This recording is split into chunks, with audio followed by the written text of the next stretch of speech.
You threaten the constitutional rights of everybody. That's Maryland Senator Chris Van Hollen defending his trip to visit a deported El Salvadorian national.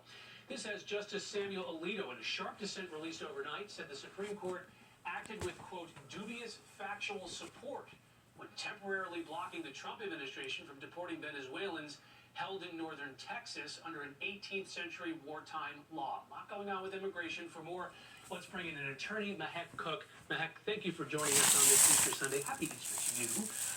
Happy Easter. When you look at all that's going on right now, and you have these, more Democrats saying they're probably going to go down to El Salvador to visit Alberto Abrego Garcias. Do you think that this is something that the White House is welcoming more trips to go down to El Salvador?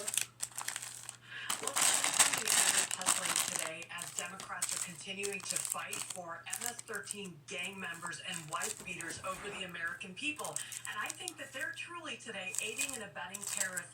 And James Comer has said this, we need to lead an investigation because no taxpayer dollars should go to this type of activity when we have so many Americans today struggling because of illegal immigrants. The fact that Van Hollen went all the way to El Salvador but doesn't have the time, dignity, or moral compass to talk to Patty Moran, Rachel Moran's mother, who was brutally murdered. She was stabbed and beaten by a rock and then dragged and then raped.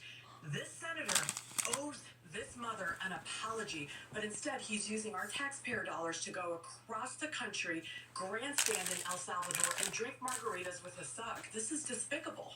Van Hollen says it's, in the end, he's okay if Abrego Garcia is eventually deported, that he's just owed due process. The Supreme Court says you got to bring him back.